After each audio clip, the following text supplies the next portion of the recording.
What's up? What's up? It's straight to the point, sports and entertainment. I want you to hit that like button. Make sure you sub to the channel if you're not a member, and be sure to hit them notifications so that you're able to get all of my content and all of the videos that I drop. And also be sure that you're sharing this video too as well. Now, as you know, Joel Embiid is weighing his options, and I'm also going to put this on my other channel as well, which is Straight Sixers News. Okay, be sure to subscribe to that channel too as well. Okay, to get all the latest with Sixers News. It's a new channel, building it up, and also need to get to 50 subs too. Okay, so please show your support there if you'd like to. Now, Joel Embiid is weighing his options on whether to just stick with rest and rehab or to go ahead and go through actual surgery. Now, they're reporting according to Shanarania, he's basically saying that if Joel Embiid does do surgery, then in all likelihood, he's going to be out for an extended period of time, which means pretty much he's going to be done for the rest of the year. Okay, and we could sit there and we could try to debate on it and stuff, but him rushing back from that surgery and then jumping in, which will likely probably be playoff time, would be stupid, as I've said before. I don't think that it's wise for him to come back. Listen, this is the thing. With Joel Embiid, I think what needs to be done is him just getting everything repaired that he needs to get repaired, and also rehab too, because he's not extremely young, but he's not all that old either. He's nothing but 29 years old. But the injuries that he's had will catch up with you after a while. As I said before, I've discussed this not only with him, but I've discussed this with Anthony Davis too as well. Now, what this means for us is just us stepping up and doing what we need to do as a team. As I've said before, we can't sit around, make excuses, and hang our head because one player is out, or a couple people are out, if that happens, or something like that, because we've had Maxey out and Joel Embiid out at the same time. It's a next man up mentality that you have to have, and I don't think people really truly understand that. I'll give you a perfect example, right? When the Lakers played New York, okay, and they got LeBron back, they're playing well now, okay? Again, it's okay for your star to be out there and everything, but I felt like they played even better, and I'm talking about the supporting cast. They played even better without LeBron and without AD, and the main reason is because those guys not only were playing with their backs against their walls, okay. Also, another point that was brought up by one of my friends too is they didn't have any type of scouting report, so that might have played into their favor too as well, in terms of film and everything like that. I'm pretty sure if they watch film and then they get familiar with those guys without playing with AD and without playing LeBron, then I'm pretty sure that Boston would not play like that 9 times out of 10 anymore, okay? But that also played in their favor. But nonetheless, they still could have went out there and they got blown out. But the thing about it is their backs were against the wall. And on top of that, playing with house money.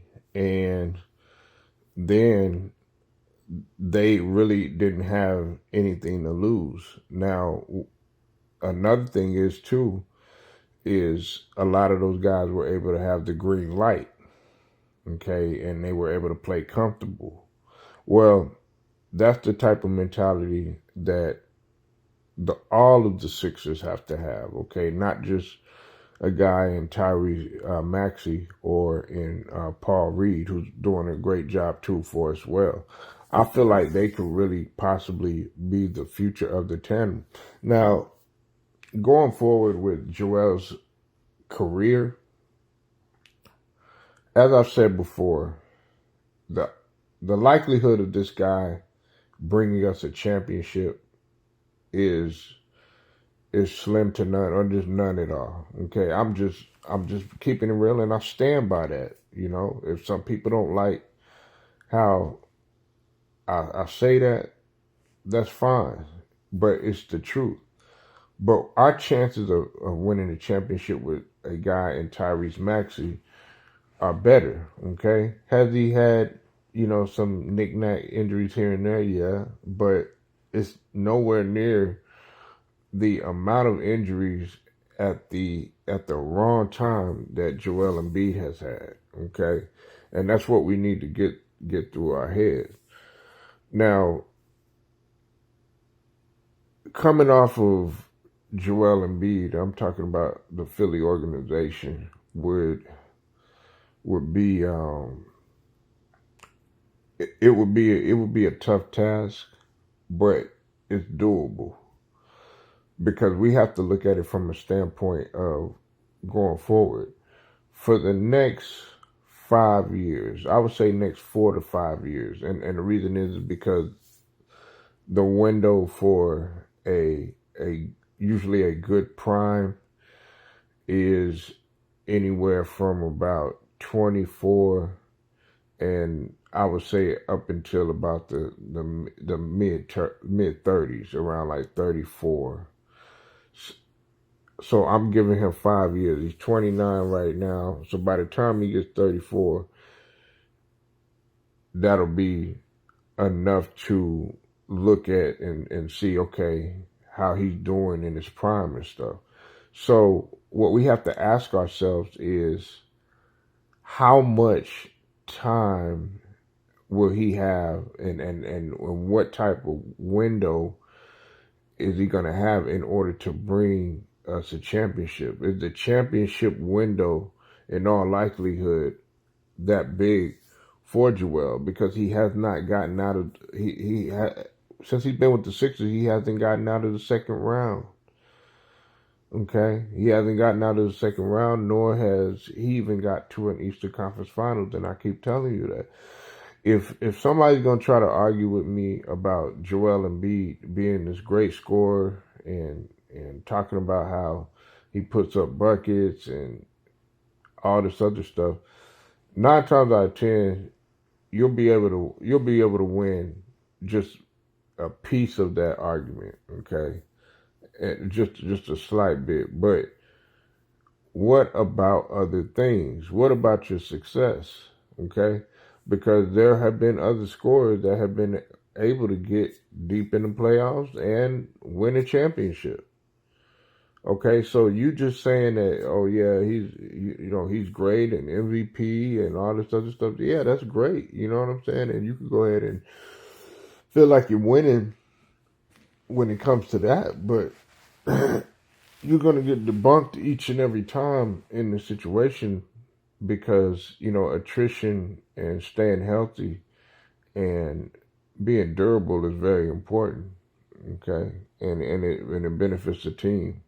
That's why other guys have been successful in comparison to Joel Embiid. So that's my take on it. I hope that he makes the right choice. I feel like in this instance right here, he's thinking about probably doing surgery, because another thing is too, is if he hurts it, if he goes out there and let's say he does rest and recovery the non-surgical procedure or whatnot, you run the risk of getting hurt again because he was already playing with a torn meniscus before. That's what we got to understand that, because this isn't the first time, and he's had problem with his knees and stuff. So y'all let me know what you think. Leave your comments, like the video, share it, subscribe, hit them notifications. Until then, it's straight to the point, sports and entertainment. I'll get at y'all later.